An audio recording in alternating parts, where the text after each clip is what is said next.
오늘 이 본문은 주님이 공생애를 막 시작하시려고 할 때 요단강에서 이제 세례를 받으시는 장면인데 여러 가지 신령한 체험을 하셨습니다. 그런데 보십시오. 21절을 보시면 사실 22절에 주님이 체험하신 이 놀라운 사건이 세례 받으실 때 있었다기보다는 언제입니까? 세례를 받으시고 기도하실 때 나타났습니다.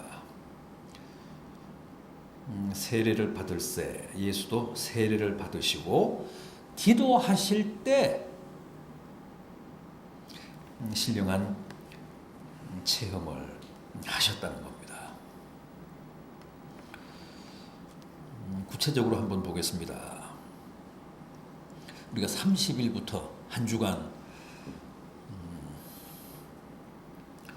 고난주간 특별 새벽 기도회를 갔습니다.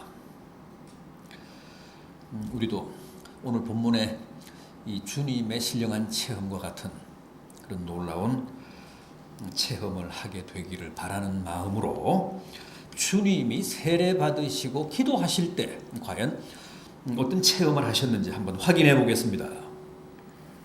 먼저 하늘 문이 열렸다고 합니다.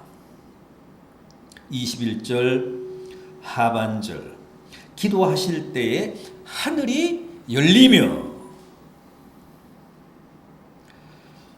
여러분 우리는 다 하늘을 쓰고 살죠.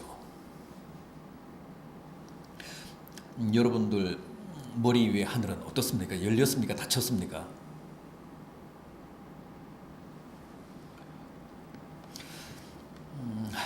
우리의 머리 위에 하늘이 열려 있어야 됩니다.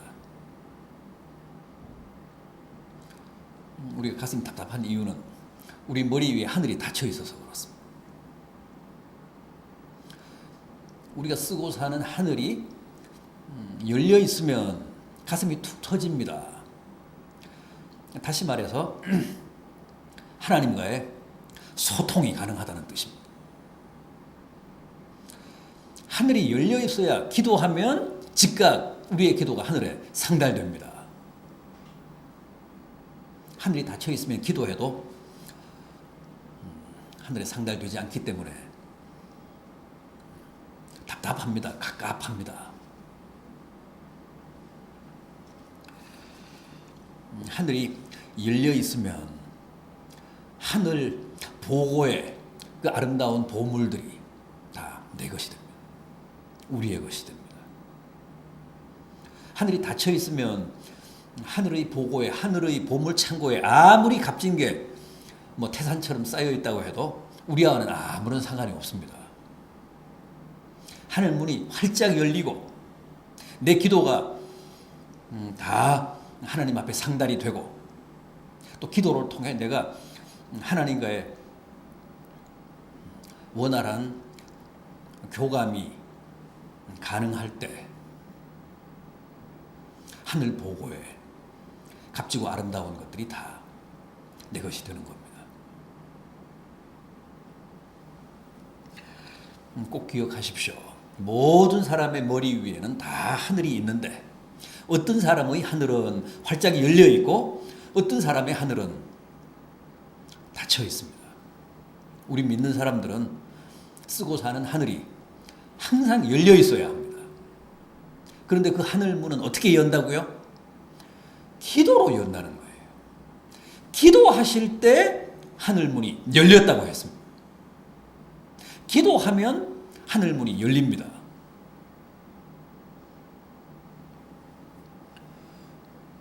주님이 베드로에게 주신 그 열쇠로 하늘 문을 여는 게 아니라 기도로 여는 겁니다.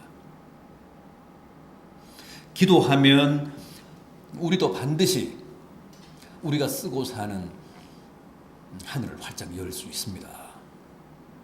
그러면 우리의 삶이 신령해집니다. 복됩니다.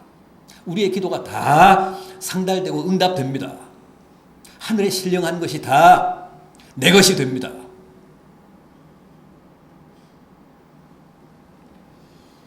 주님이 요단강에서 요한에게 세례를 받으시고 기도하실 때 하늘문이 활짝 열렸다는 사실 꼭 기억하셔서 기도하심으로 여러분들의 머리 위에 있는 하늘도 활짝 여시는 역사가 있기를 진심으로 기원합니다.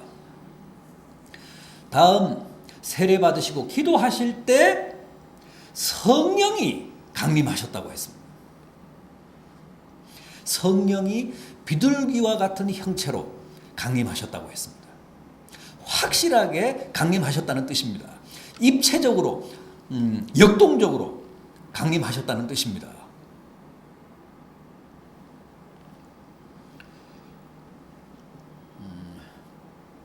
지금은 성령의 시대니까 성령이 강림하셔서 늘 우리 안에 계십니다. 주님이 세례 받으실 때만 해도 아직 오순절 이전이었기 때문에 본격적인 성령의 시대는 아니었죠. 필요하실 때 성령이 강림하셨습니다. 성령은 언제 강림하십니까? 기도할 때. 우리 안에 계신 성령이 언제 강하게 역사하십니까? 기도할 때.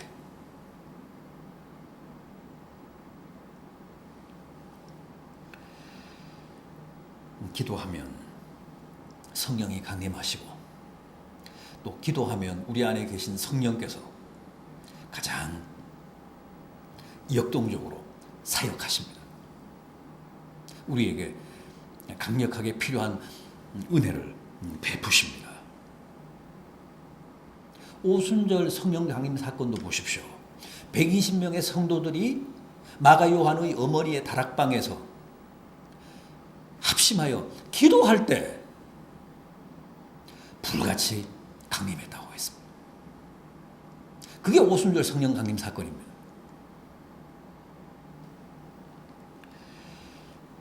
주님도 마찬가지입니다. 주님은 이때 공생애를 막 앞두고 계셨기 때문에 성령의 강력한 역사가 필요했습니다. 성령의 뜨거운 임재가 필요했던 때입니다. 그래서 기도하셨는데 성령이 정말 비둘기같이 강림하셨다는 겁니다. 이때 강림하신 성령의 역사로 3년간의 공생애를 주님이 성공적으로 수행하실 수 있었습니다.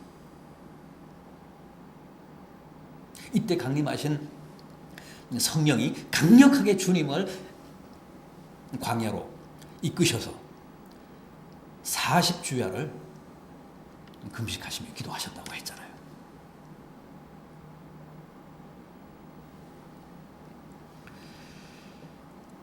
성령은 우리가 기도할 때 역사하시면서 우리에게 꼭 필요한 은혜를 허락하십니다. 주님도 기도하실 때 비둘기 같은 성령의 역사를 체험하시고 그 힘으로 3년간의 공생애를 성공적으로 수행하실 수 있었습니다. 여러분, 성령은 특별히 기도의 영이십니다. 우리가 기도할 때 성령이 강림하시고 또 성령이 강림하셔야 우리가 기도할 수 있습니다. 기도와 성령은 불가분의 관계에 있습니다. 맞물려 있습니다. 기도해야 우리 안에 계신 성령이 역사하시고 성령이 우리 안에서 강하게 역사하셔야 우리가 기도할 수 있습니다. 부디 기도하셔서 또 고난주간 특별 새벽기도회를 통해서 성령의 강력한 역사를 체험하는, 그래서 올해 다 성령의 격려와 도우심으로 과거 어느 해보다도 성공적인 삶을 사시는 복된 성도들 되시기를 부탁드려 마지 않습니다. 또 있습니다. 주님은 기도하실 때 생생한 하나님의 육성을 들었습니다. 음성을 들었습니다. 22절 말씀 다시 보십시오. 성령이 비둘기 같은 형체로 그의 위에 강림하시더니 하늘로부터 소리가 나기를 너는 내 사랑하는 아들이라 내가 너를 기뻐하노라. 주님은 주무시다가 꿈에 이런 하나님의 말씀을 들으신 게 아닙니다. 기도하실 때 하나님의 뜨거운 육성을 들었습니다. 얼마나 기쁘셨을까요? 얼마나 큰 힘이 됐을까요? 3년간의 공생애를 앞두고 주님도 지금 마음이 불안하셨을 거예요. 공생의 마지막에는 십자가가 기다리고 있잖아요. 두려우셨을 거예요. 그런데 그 결정적인 순간에 너는 내 사랑하는 아들이라 내가 너를 기뻐한다. 그런 하나님의 육성을 들었습니다. 걱정하지 마라. 너는 내 사랑하는 아들이므로 내가 너와 함께 하겠노라. 너에게 필요한 힘을 불어넣어 주겠노라. 여기서 용기를 얻어서 공생에 첫 발을 내디디신 겁니다.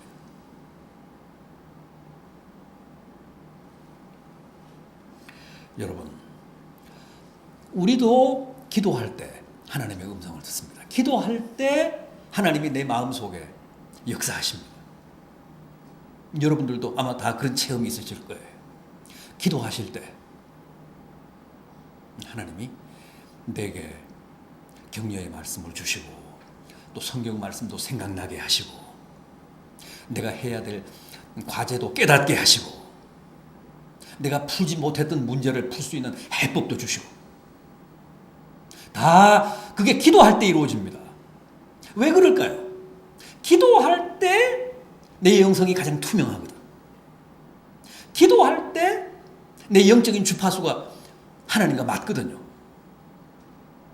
세상에 몰두해서 세상 일을 할 때는 아무래도 내 영성의 투명도가 떨어집니다. 기도할 때 내 영혼이 가장 맑습니다. 기도할 때는 우리가 태세가 되어 있잖아요. 무슨 말씀을 하시든지 내가 들을 수 있는 자세가 되어 있습니다.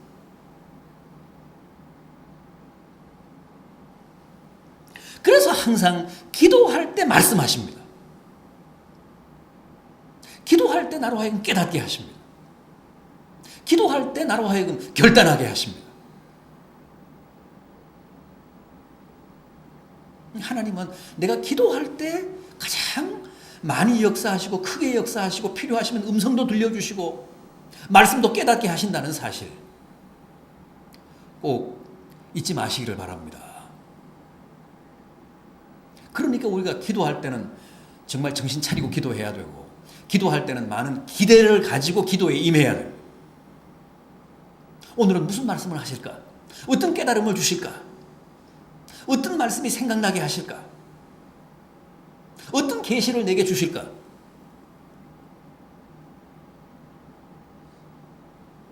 그런데 우리는 너무 맹목적으로 하잖아요.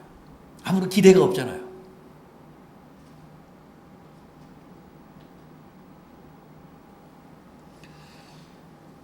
하나님은 어제나 오늘이나 영원토록 동일하신 분이십니다.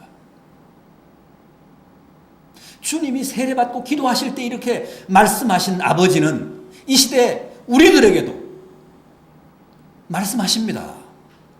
너는 내 사랑하는 아들이라. 너는 내 사랑하는 딸이라. 내가 너를 기뻐하노라. 힘을 내라. 용기를 내라. 담대하라. 잠잘 때 꿈에 말씀하시지 않습니다. 꿈에 말씀하시는 건 그건 다 개꿈이에요. 기도할 때 말씀하십니다.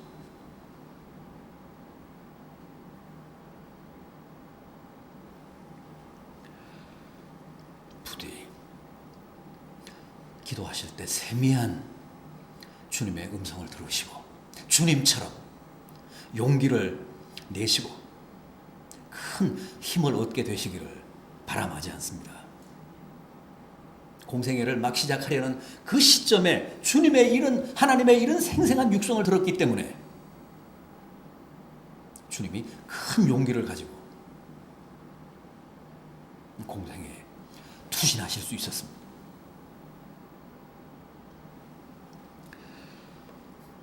30일부터 한 주간 이어지는 고난주간 특별 새벽 기도회에 많이 나오셔서 기도하심으로 주님의 이런 아름다운 음성, 내게 큰 용기가 되고 힘이 되는 육성을 듣게 되시기를 진심으로 기원합니다.